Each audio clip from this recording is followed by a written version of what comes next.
할렐루야! 오늘도 말씀하시는 주님 안에서 살아갈 힘과 나아갈 길을 찾으시는 우리가 되기를 축복합니다. 3월 22일 금요일, 오늘 우리에게 주시는 하나님의 말씀은 마가복음 10장 1절에서 16절입니다. 예수께서 거기에서 떠나 유대 지방으로 가셨다가 요단강 건너편으로 가셨다. 무리가 다시 예수께로 모여드니 그는 늘 하시는 대로 다시 그들을 가르치셨다. 바리새파 사람들이 다가와서 예수를 시험하여 물었다. 남편이 아내를 버려도 됩니까? 예수께서 그들에게 대답하셨다. 모세가 너희에게 어떻게 하라고 명령하였느냐? 그들이 말하였다.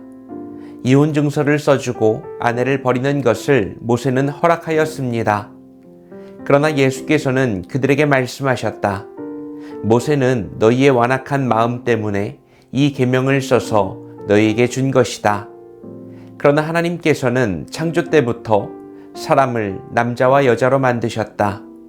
그러므로 남자는 부모를 떠나서 자기 아내와 합하여 둘이 한 몸이 된다. 따라서 그들은 이제 둘이 아니라 한 몸이다. 그러므로 하나님이 짝지어 주신 것을 사람이 갈라놓아서는 안 된다. 집에 들어갔을 때에 제자들이 이 말씀을 두고 물었다. 예수께서 그들에게 말씀하셨다. 누구든지 아내를 버리고 다른 여자에게 장가되는 남자는 아내에게 간음을 범하는 것이요. 또 아내가 남편을 버리고 다른 남자와 결혼하면 그 여자는 간음하는 것이다. 사람들이 어린이들을 예수께 데리고 와서 쓰다듬어 주시기를 바랐다. 그런데 제자들이 그들을 꾸짖었다. 그러나 예수께서는 이것을 보시고 노하셔서 제자들에게 말씀하셨다. 어린이들이 내게 오는 것을 허락하고 막지 말아라. 하나님 나라는 이런 사람들의 것이다. 내가 진정으로 너희에게 말한다. 누구든지 어린아이와 같이 하나님 나라를 받아들이지 않는 사람은 거기에 들어가지 못할 것이다. 그리고 예수께서는 어린이들을 껴안으시고 그들에게 손을 얹어서 축복하여 주셨다. 오늘 말씀에는 두 가지 흥미로운 에피소드가 연달아서 등장합니다. 첫 번째는 바리새인들의 얄미운 공격입니다. 그들이 다가와 묻는 거예요. 남편이 아내를 버려도 됩니까? 당시에 유대 사회는 철저한 남성 중심 사회였고 여성은 소유물처럼 여겨졌습니다. 남자들은 밥을 태웠다거나 더 예쁜 여자가 생겼다는 어처구니 없는 이유로 이혼을 할 수 있었습니다.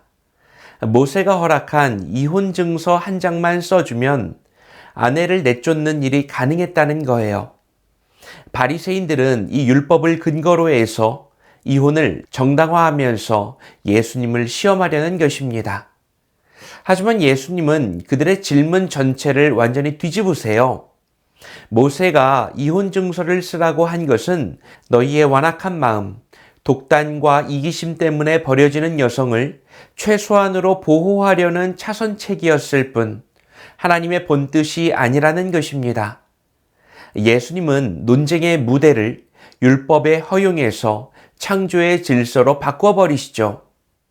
하나님이 짝지어 주신 부부의 신성한 연합을 사람이 함부로 깰 수 없다고 못 박으시는 거예요.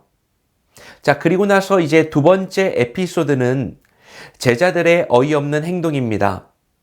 사람들이 예수님께 축복을 받으려고 어린 아이들을 데리고 옵니다. 그런데 제자들이 앞장서서 그들을 꾸짖고 쫓아냅니다.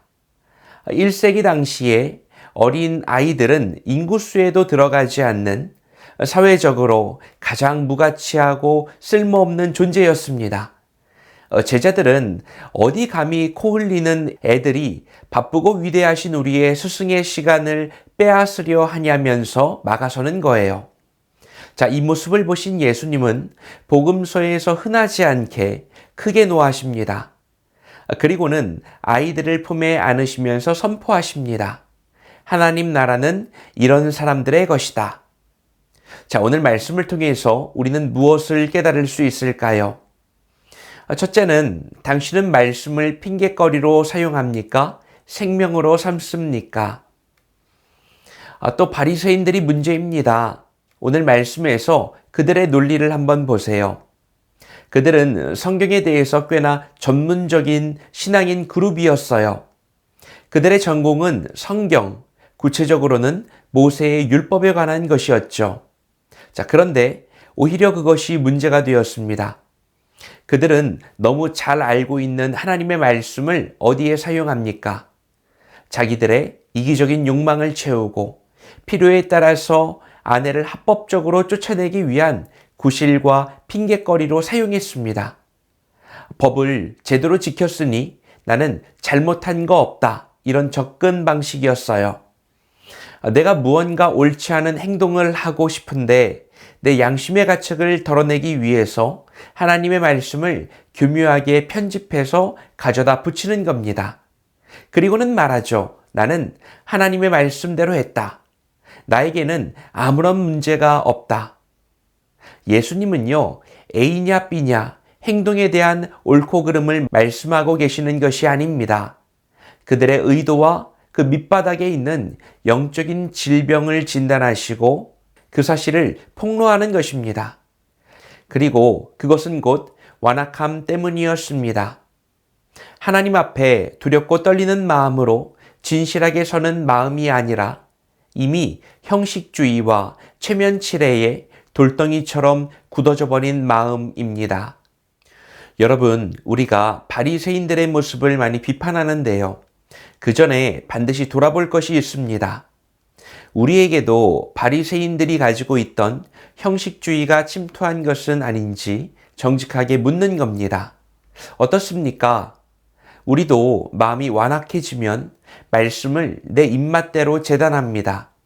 말씀을 내 상황에 합리화시키고 내 마음 편하기 위해서 하나님의 정의와 하나님의 사랑을 마음대로 가져다 붙이기도 합니다. 여러분, 여기에는 대원칙이 있어야 합니다. 말씀을 사용할 때 그 말씀이 첫 번째로 통과해야 하는 대상은 바로 나 자신입니다. 말씀은 누군가를 쳐내고 정죄하고 판단하기 위한 도구가 아니죠.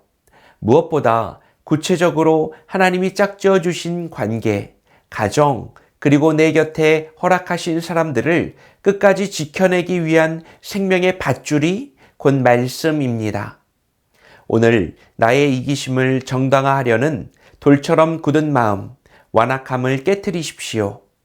말씀의 렌즈로 누군가를 잘라내려 하지 말고 주님이 묶어주신 것을 품어내려는 부드러운 마음을 회복하시기 바랍니다. 둘째는 당신의 공동체는 어른의 논리로 굴러갑니까? 약자의 원리로 굴러갑니까? 여러분, 아이들을 쫓아낸 제자들의 마음 속에는 철저한 어른의 논리가 자리하고 있었어요. 효율성, 경제성, 기득권의 논리입니다. 이 아이들은 우리 사역에 아무런 도움이 안 돼. 돈도 못 내고 표도 없고 그저 손이 많이 가는 귀찮은 존재야. 아무런 쓸모가 없어.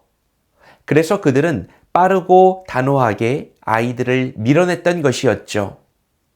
이것이 오늘날 우리 교회의 모습은 아닌지 뼈아프게 돌아보아야 합니다. 교회 안에도 어느새 어른들의 지배 논리가 작용할 때가 참 많습니다. 단순히 나이를 말하는 것은 아니고요. 이런 경향성이겠죠. 헌금을 많이 하고 사회적 지위가 높고 교회의 굵직한 사역에 당장 도움이 될 만한 유력한 사람들에게는 모두가 어른 대접을 합니다. VIP가 되는 거예요. 하지만 당장 내게 도움이 되지 않는 가난한 사람, 약자들 혹은 미숙한 다음 세대들을 향해서는 은연중에 무시와 차별을 보이고 있는 겁니다. 예수님이 제자들에게 불같이 화를 내신 이유는 무엇입니까? 하나님 나라는 세상의 피라미드와는 완전히 반대로 작동하기 때문입니다. 주님은 아이들을 껴안으시면서 누구든지 이 어린아이와 같이 받아들이지 않는 사람은 결코 천국에 들어가지 못한다, 못 박으십니다. 이 말은 어린아이가 천국에 가고 나이를 먹으면 못 간다는 말이 아니고 일종의 비유죠. 어린아이의 특징은 절대적인 의존입니다. 내 힘으로는 아무것도 할 수 없기 때문에 전적으로 부모의 도움을 받아야만 하죠. 그러한 가난하고 작은 마음, 그 애통하는 마음이 있는 자들이 하나님 나라의 진짜 주인공이라는 것입니다. 오늘 사람을 효율과 능력으로 평가하고 밀어내던 세속적인 어른의 논리에서 어린아이의 감수성을 찾으실 수 있기를 바랍니다. 주님만 철저히 의지하면서 내 곁에 있는 작고 또 약한 자들을 기꺼이 품어내는 우리가 되기를 축복합니다. 오늘 말씀을 통해서 우리는 나의 이기심을 채우기 위해 말씀을 핑계 삼던 바리새인의 완악한 마음을 깨트리시는 예수님의 모습을 보았습니다. 또한 효율성과 능력으로 사람을 차별하는 어른의 논리를 버리고 어린아이처럼 무력한 약자의 이야기를 중심으로 하나님의 나라가 열린다는 놀라운 진리를 배웠습니다. 여러분이 그런 멋진 하나님 나라의 주인공들 되시기를 바랍니다. 오늘은 하나님이 허락하신 기회의 순간이자 축복의 날입니다. 기도하겠습니다. 사랑과 은혜가 풍성하신 아버지 하나님, 오늘도 말씀으로 새날을 열어주시니 감사합니다. 나의 편리를 위해 말씀을 해석하고 그것을 신앙의 이름으로 합리화했던 우리의 완악한 마음을 회개합니다. 말씀의 목적은 사랑의 완성임을 기억합니다. 곁에 있는 사람들을 끝까지 품고 책임지는 십자가의 사랑을 회복시켜 주옵소서. 주님, 언제부터인가 우리 공동체 안에도 세상의 지위로 사람을 평가하는 어른의 논리가 들어와 있음을 발견합니다. 우리가 쥐고 있는 알량한 힘을 제거하기 원합니다. 어린아이처럼 전적으로 주님만 의지하게 하시고 우리 주변에 가장 약하고 소외된 자들을 주님의 품으로 끌어안는 따뜻한 교회가 되게 하여 주옵소서. 약자들의 친구 되시는 예수님의 이름으로 기도합니다. 아멘.